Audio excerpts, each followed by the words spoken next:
Today on Let the Bible Speak. Some strange things about Christians, next on our broadcast.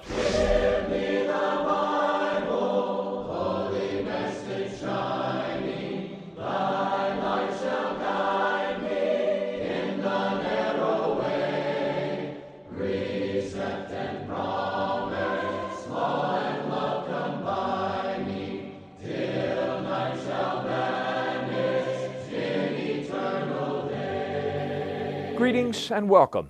Pure Christianity has never been the mainstream of society. Sometimes people suggest that America is a Christian nation, and while it may be true that many of the founders acknowledged God's existence and even professed Christianity in particular, and they may have leaned to the Word of God for principles upon which to build the framework of the country, that does not mean that Christianity, as it is revealed in the Scriptures, was universally accepted and practiced. Throughout history, and that includes American history, the teachings of Christ and His apostles have really run counter to the popular culture.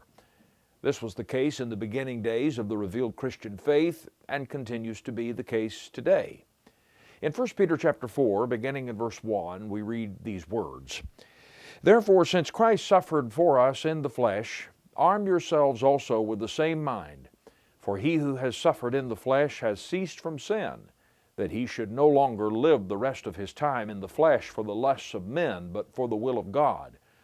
For we have spent enough of our past lifetime in doing the will of the Gentiles, when we walked in lewdness, lusts, drunkenness, revelries, drinking parties, and abominable idolatries. In regard to these, they think it strange that you do not run with them in the same flood of dissipation, speaking evil of you. They will give account to Him who is ready to judge the living and the dead." Peter said that those who live in sin think the peculiar lifestyle of the followers of Christ is strange. Would the world say the same about you and about me? Some seem to think that the way to win the world is to be like it, to make the world comfortable around the church. But the opposite is actually true. It's human nature to conform to our environment, but the Bible teaches that true believers are to be different, so much so that it shocks the non-believing world. The strangeness Peter speaks of does not mean weird or bizarre behavior or being different merely for the sake of being different. It means that our lifestyle is to have been so radically changed by the Christ that the world does not understand it and is surprised by it. That's going to be our theme today. Strange things about the church, and I'll return with our study after a song. Don't preach to me of all the world's great learning, nor tell of all the world's philosophy. If to the Lord my soul you would be turning, just point me to the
The first epistle of Peter, possibly written in Rome, was addressed to Christians scattered throughout parts of the empire.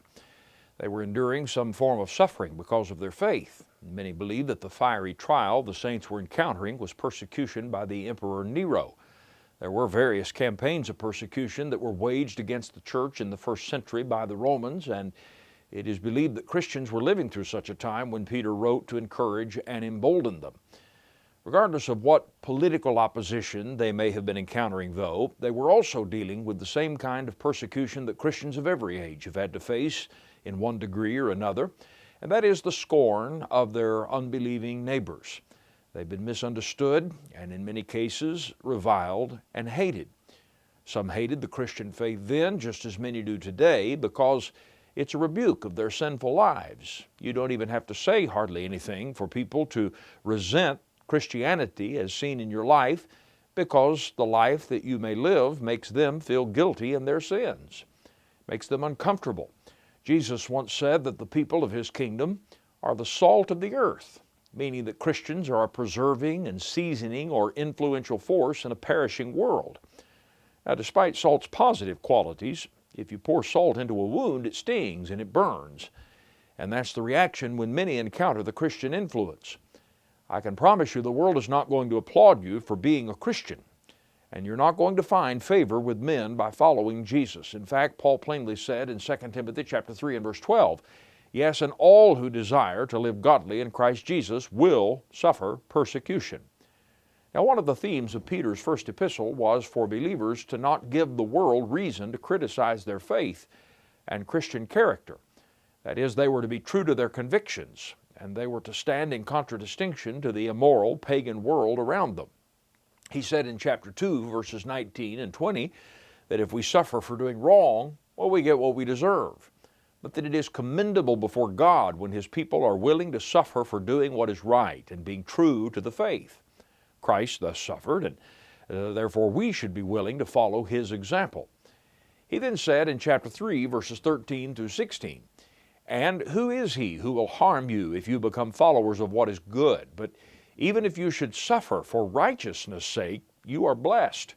And do not be afraid of their threats, nor be troubled.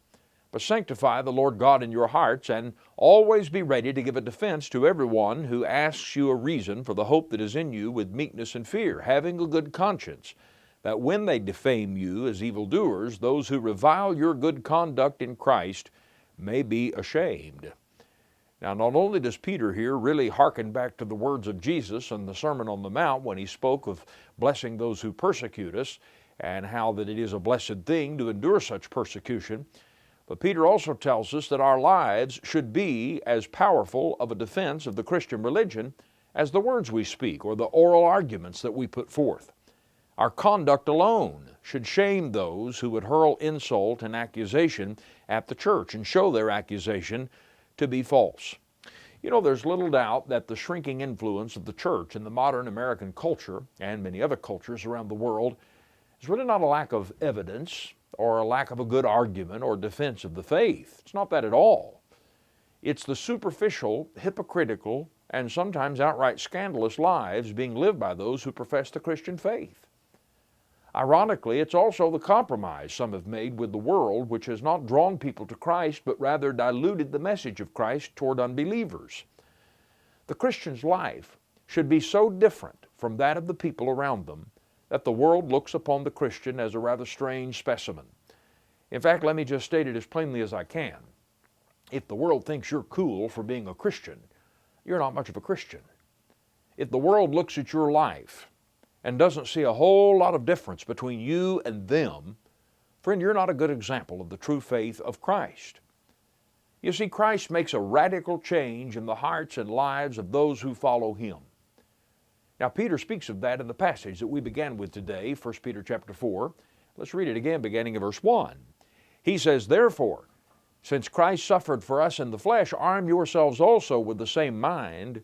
For he who has suffered in the flesh has ceased from sin, that he no longer should live the rest of his time in the flesh for the lusts of men, but for the will of God. For we have spent enough of our past lifetime in doing the will of the Gentiles, when we walk in lewdness, lusts, drunkenness, revelries, drinking parties, and abominable idolatries.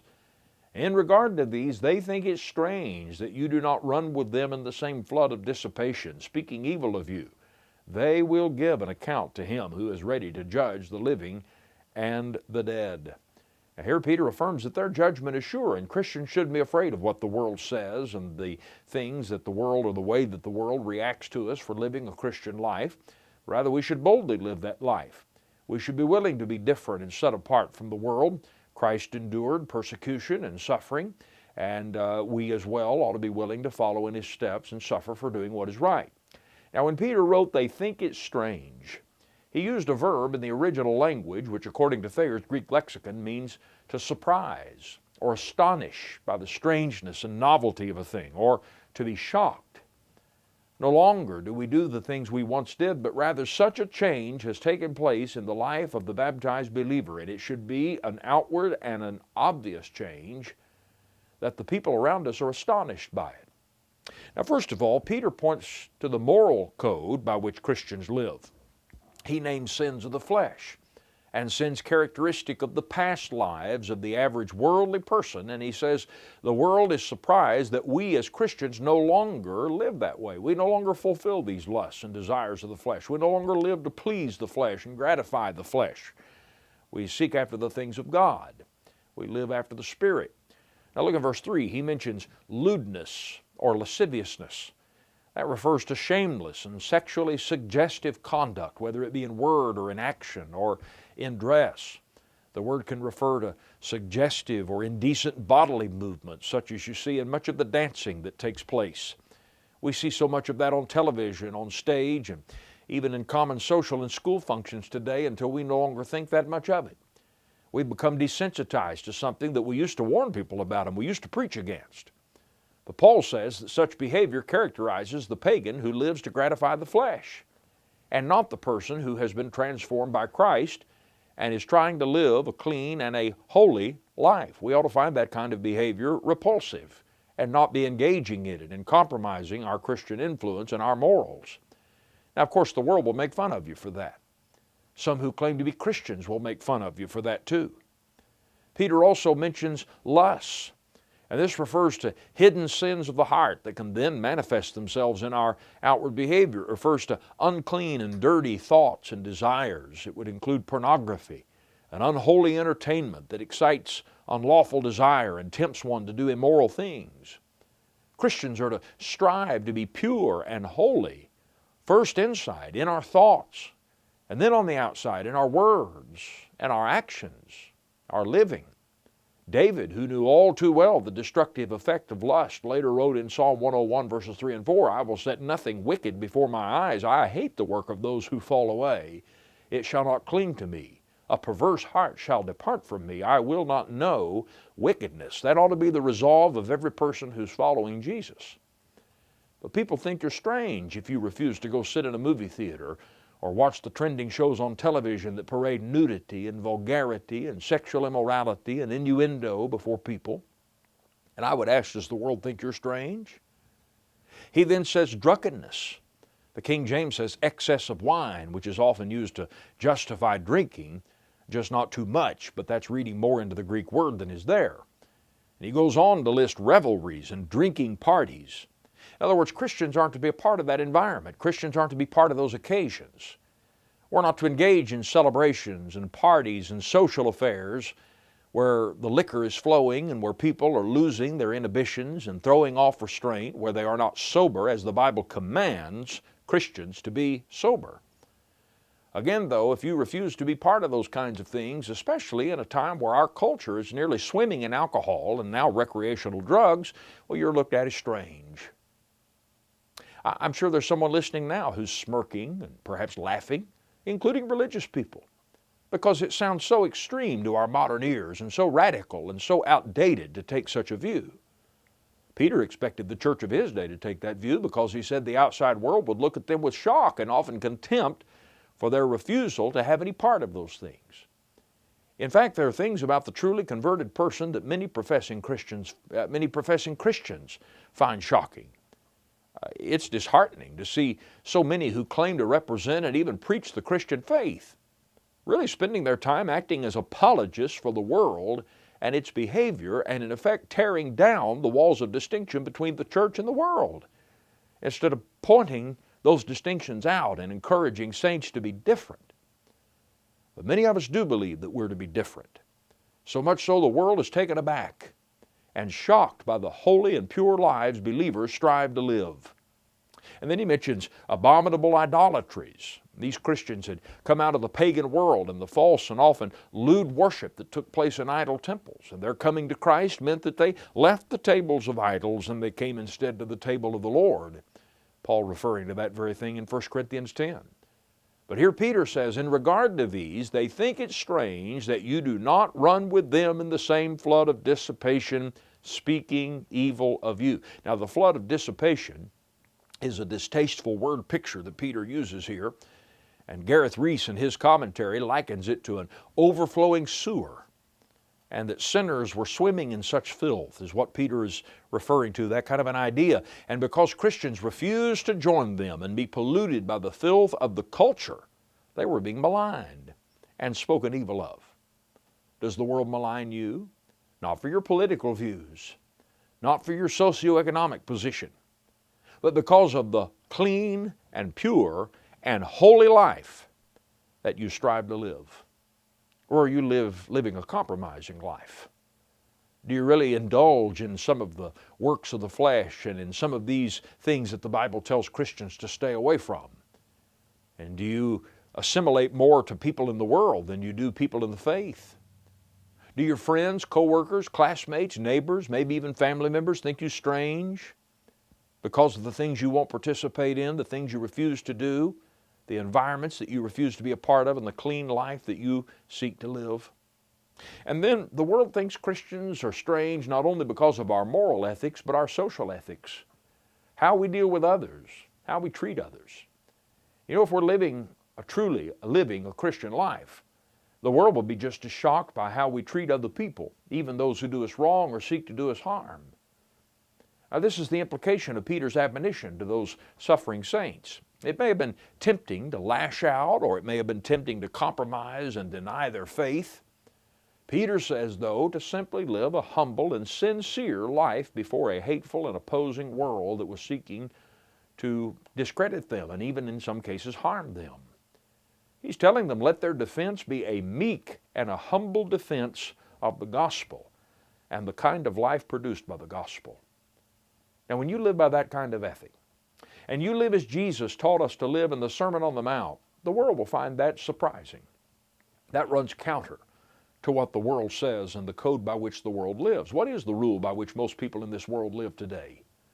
Is it not, you do right by me and I'll do right by you? Is it not, if you do this or the other to me, then I have the right to do the same unto you? Well, Jesus said in the Sermon on the Mount, while most people live by the code, an eye for an eye and a tooth for a tooth, the kingdom seeker is different. When one smites him, he turns the other cheek. When one tries to take his tunic, he gives him his cloak also. When one compels him to go with him 1 mile, he instead goes 2. And that all culminates in what is perhaps the hardest commandment for any of us to obey, recorded in Matthew chapter 5, beginning in verse 43. Jesus said, you have heard that it was said, you shall love your neighbor and hate your enemy. But I say to you, love your enemies, bless those who curse you, do good to those who hate you, and pray for those who spitefully use you and persecute you, that you may be sons of your Father in heaven, for he makes his sun rise on the evil and on the good, and sends rain on the just and on the unjust. For if you love those who love you, what reward have you? Do not even the tax collectors do the same? And they were looked at as some of the worst sinners of the day by the Jews of Jesus' time. He says, if you greet your brethren only, what do you do more than others? Do not even tax collectors do so? Therefore, you shall be perfect just as your Father in heaven is perfect. You see, that heavenly ethic is one the world can hardly comprehend. That's the one the world looks at you and says, well, you'll be defeated if you live by that ethic. The world will destroy you if you live by that code. But Jesus said those who seek the kingdom and those who ultimately will prevail and overcome live by that rule. And it's one of the primary ways that our life and our character should astonish the unbeliever. And then finally, our depth of commitment to Christ should astonish the world. You know, you can get by with claiming to be a Christian today if you just don't mean that too seriously, as long as you don't go overboard. The name Christian has been so diluted in today's culture that it really doesn't mean very much. But I want you to listen to what it meant to Peter in 1 Peter 4 verse 16. He says, "Yet if anyone suffers as a Christian, let him not be ashamed, but let him glorify God in this matter." If one suffers as a Christian. Christianity is not a title that one adopts to describe their religious preferences or even their superficial beliefs. The name Christian implies a deeply devoted follower or disciple, which is what the word actually means. A deeply devoted follower of Jesus Christ, even to the point of suffering for His sake. That's not a superficial religion. That's not a suit of clothes you put on Sunday morning and take off the rest of the week. There is a devotion and a commitment to Christ that people see as strange, especially in our Laodicean culture of lukewarm, nominal, pseudo-Christianity.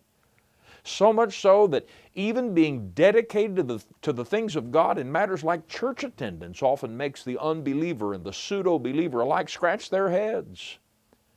For example, the Lord's Day, Sunday, is a sacred day in the life of the Christian. Now, the world doesn't respect that, much less understand that, but God's people should. The world doesn't understand, and many who claim to be Christians don't understand people being so committed to Christ that they will put themselves out or give up important things in life to seek the things of Christ first in their lives.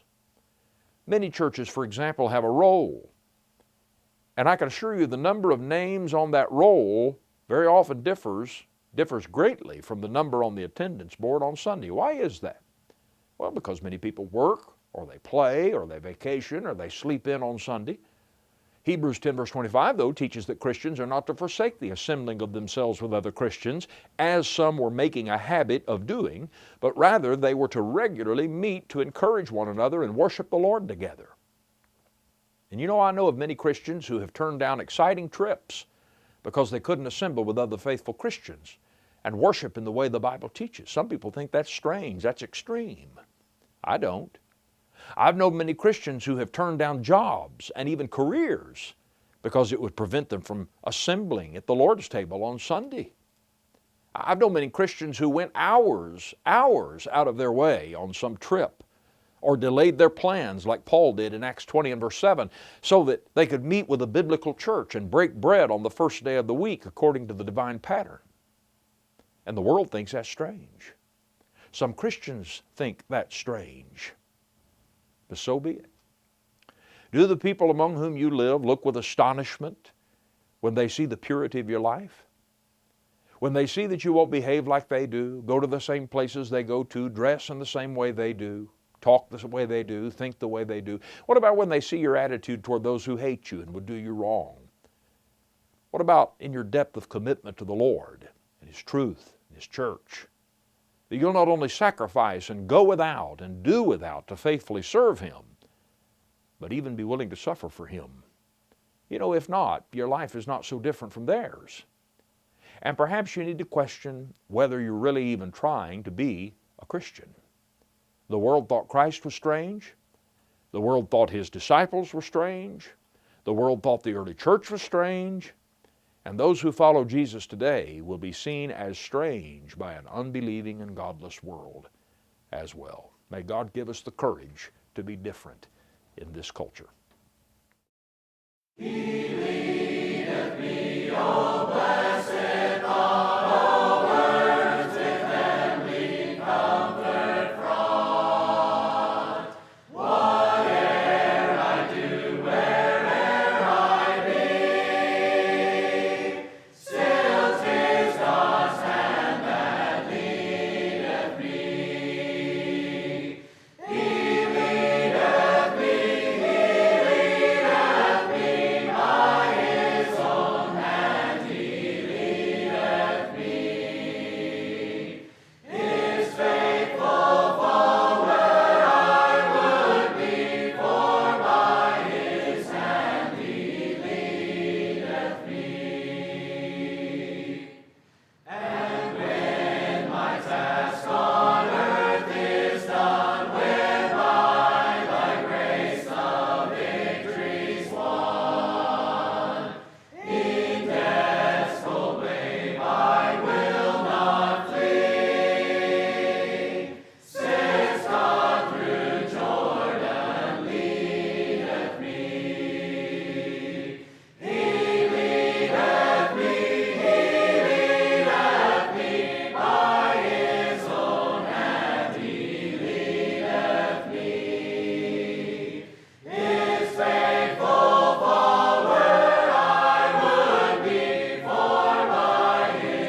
Connect with us on social media. Go to facebook.com and search for Let the Bible Speak TV.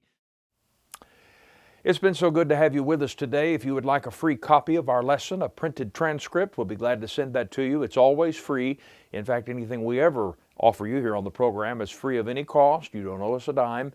You have no obligation. Just simply get in touch with us and request the copy of today's sermon, and that is Strange Things About the Church, and we will get that copy to you as quickly as we can. Also, you can find us online, LTBSTV.org, and we're on social media, so be sure to like our Facebook page, subscribe to our YouTube channel.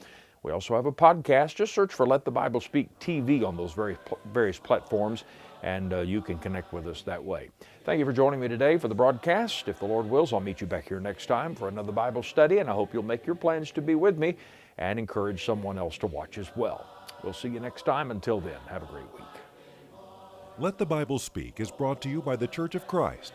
For more information, including our past broadcasts and sermon transcripts, visit LTBSTV.org.